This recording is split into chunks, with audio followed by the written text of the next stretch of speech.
Amma ba'du, assalamualaikum warahmatullahi wabarakatuh.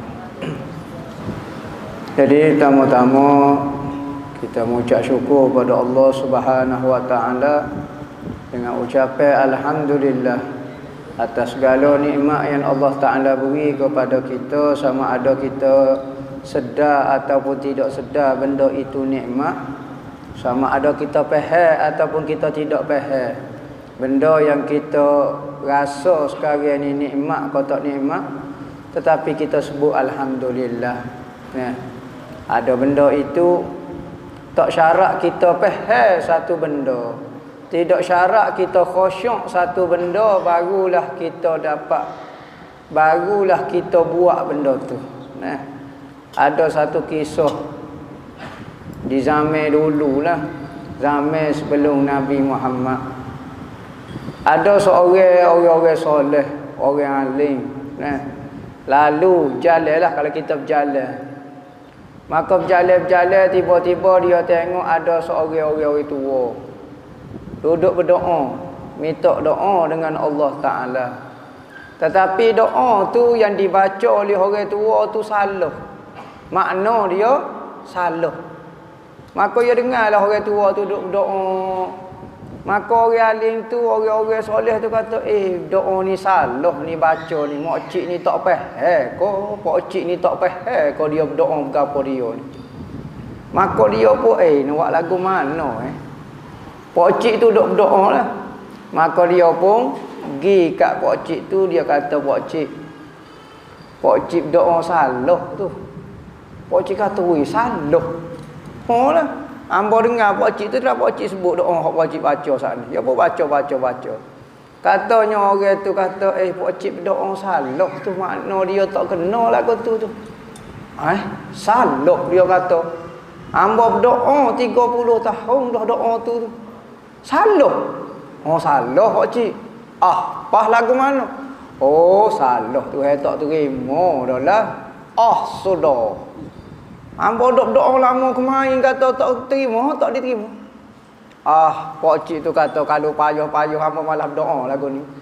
Hamba tak reti doa, mana tahu hamba baris kau apa dia. Malah. Maka pak cik tu apabila ditegur jadi malah nak berdoa. Maka tak ada lagu mana? Keliklah kawan tu orang-orang tegur saat ni jalan.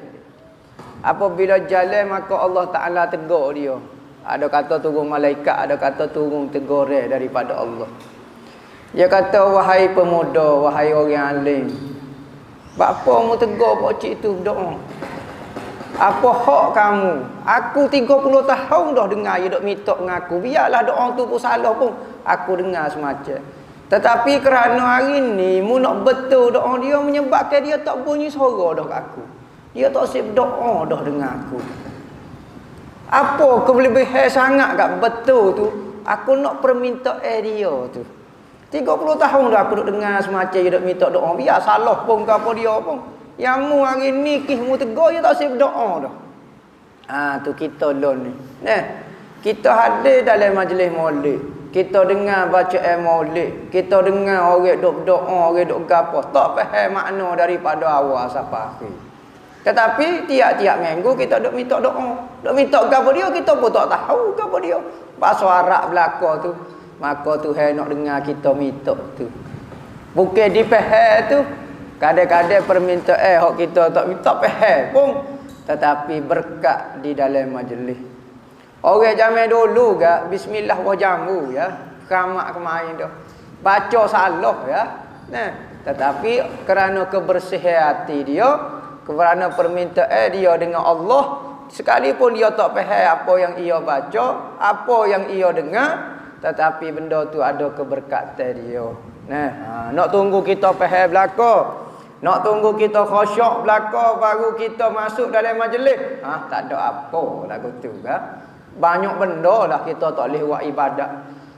Bapa kita nak kata nak biar khusyuk, biar faham dulu baru nak masuk dalam majlis. Kalau lagu tu kan seloklah nak tunggu banyak benar lah. Kerana apa? Kerana kita anggap kefahaman kita tu menyebabkan Tuhan dengar. Kerana kita khusyuk tu menyebabkan Tuhan dengar.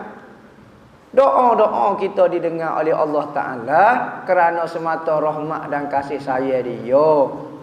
Jangan duk main dengan diri kita ke. Duduk dalam majlis Nabi ini, biar kita rasa besar Nabi Muhammad. Kita minta, kita gapo, kita berdoa, kita gapo, biar perantara Nabi Muhammad. Majlis yang dibesarkan Nabi Muhammad di dalam dia, majlis ni berkat. Majlis tidak sia-sia. Maka semata-mata kita hadir, faham tak faham, ada makna lain pun, Allah Ta'ala turun dah keberkatan kasih sayang dia dah kita. Dan dalam majlis ni juga majlis ilmu, majlis kecek, majlis nasihat, kecek mengenai hati kita, perjalanan kita nak tuju Allah Subhanahu Wa Ta'ala. Apa kelebihan dia? Diampunkan dosa kita. Siapa dia hadir dalam majlis ni, maka Allah Ta'ala akan ampunkan dosa dia sekalipun niat dia bukan niat baik. Nabi pun sebut dalam hadis yang biasa kita sebut, apabila malaikat lepas pada ni, lepas pada majlis akan naik ke langit tempat dia duduk, maka pergi buat laporan. Kerana tempat letak amalan kita semua atas langit belaka, maka laporan perbuatan manusia akan dilapor atas langit. Maka antaranya pelaporan ni kita duduk dalam majlis ilmu ni. Maka Tuhan tanya suruh akhir sekali, Tuhan kata aku apung semua orang duduk dalam majlis ni. Maka kata je malaikat, ya Allah, ada orang hadir dalam majlis tu saja-saja ya, mari nak jumpa, mari nak buat, mari nak temu mata, mari nak makan, mari nak goni. Maka katanya Allah Ta'ala, hum qaumun la yashqa bihim jalisuhum. Mereka lah kumpulan manusia yang tidak celaka kalau kita duduk dengan popok dia. Hadirlah dalam majlis ni, sekalipun makna dan niat kita tu macam-macam, kita tak faham kau apa, Allah Ta'ala akan ampunkan dosa kita. Hadir dalam majlis ilmu. Jangan kata tunggu nanti gapo-gapo, hadir dalam majlis ilmu. Dan kita alhamdulillah Allah Ta'ala beri kesempatan, beri lagi kepada kita, lidah kita, mulut kita, diri kita untuk mengadakan majlis-majlis kebaikan, majlis-majlis zikir, majlis-majlis lawak kepada Nabi SAW.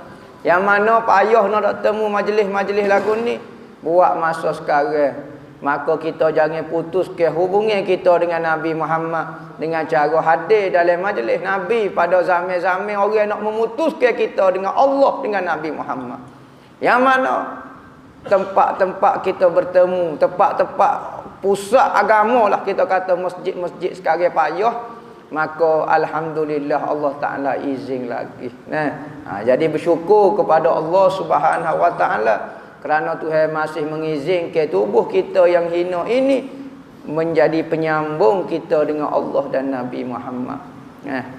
Allah Ta'ala sebut Tuhan akan uji kita dengan kurangnya harta, kurangnya nyawa. Wala nabluwannakum bi syai'in minal khauf. Aku uji dengan perasaan takut. Wal ju' dan tidak ada makanan. Wal khauf, aku takut, ketakutan jauh. Wa naqsim minal amwali wal anfus, dan kurangnya jiwa, kematian, dan kurang makanan, kurang buah-buahan. Dan berita gembiralah kepada orang yang bersabar. Yang mana orang yang bersabar ni dapat berita gembira apabila dapat musibah. Lagu mana orang sabar? Iza asabatuhum musibah qalu inna lillahi wa inna ilaihi raji'un. Setiap benda di atas muka bumi yang berlaku, semua itu ujian daripada Allah Ta'ala.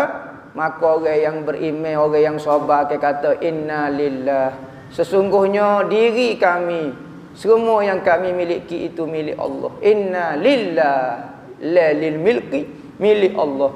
Wa inna ilaihi raji'un, dan sesungguhnya kami akan kembali kepada Allah. Kami akan serahkan semua yang Allah Ta'ala amanahkan kepada kami. Diri kami sendiri pun kami serah kepada Allah Ta'ala. Selagi mana tidak ada perasaan serah kepada Allah, kita akan timbul perasaan gundah gulana, rasa gelisah, rasa masalah kerana hati masih tidak serah kepada Allah Ta'ala. Dan Allah Ta'ala sebut di dalam Al-Quran kata, nah, dia kata ahasiban nasu an yutraku, adakah menyangka manusia dia akan ditinggalkan semata-mata apabila dia kata aku sudah beriman dengan Allah. Manusia suka apabila dia kata hamba beriman dah, maka Tuhan pakai tinggal lagu tu dah. Walaqad fatan, sesungguhnya kami telah menguji orang hak dulu. Orang-orang dulu hak mengaku beriman dengan Allah, maka Tuhan akan uji. Maka pada masa ni lah kita tahu orang yang jujur dengan orang yang dusta. Maka setiap ujian yang kita perolehi, yang kita tempuh di atas muka dunia, tidak lain tidak bukan pertama nak mencuci hati kita. Adakah kita sampai peringkat ni? Kalau luluh naik peringkat tinggi lagi, kalau luluh naik peringkat tinggi lagi. Maka ujian ini nak tapih pertama di antara orang yang jujur dengan orang yang dusta kata-kata semata-mata. Kedua, nak naik ke pangkat dan darjat kita di sisi Allah Subhanahu Wa Taala. Kerana nabi-nabi pun uji, nabi-nabi pun diuji sahabat-sahabat dia. Antara sahabat yang diuji cerita Isra' dan Mi'raj ni. Maka banyak mana sahabat hak tak kuat iman, murtad semula. Kerana ujian nak uji kepercayaan kepada Nabi Muhammad. Lepas pada ujian Isra' Mi'raj, ujian peperangan, ujian perang Khandaq, ujian begini, macam-macam. Maka nak kau jadi bersih betul-betul, mesti diuji. Sebatai kerih, sebilah kerih. Nak tahu kerih tu hebat, istimewa dia, mesti diuji. Kalau bawa nampak kerih bersinar dah, kena batai getah, belok dah. Boleh tahu kerih tu. Jadi sekarang Allah Ta'ala uji kita belaka. Tak lain tak bukan, kalau kita hok gagal, kita lah hok gagalnya. Kalau hok berjaya, kita sabar, kita lah yang berjayanya. Maka tengoklah benda itu ujian daripada Allah. Minta dengan Allah supaya dapat kita sabar dengan apa yang Allah Ta'ala uji pada kita. Maka tu sajalah nasihat pada malam ni. Mudah-mudahan apa yang baik itu mari daripada Allah, yang buruk, yang tak sedap dengar tu mari daripada kelemahan hamba sendiri.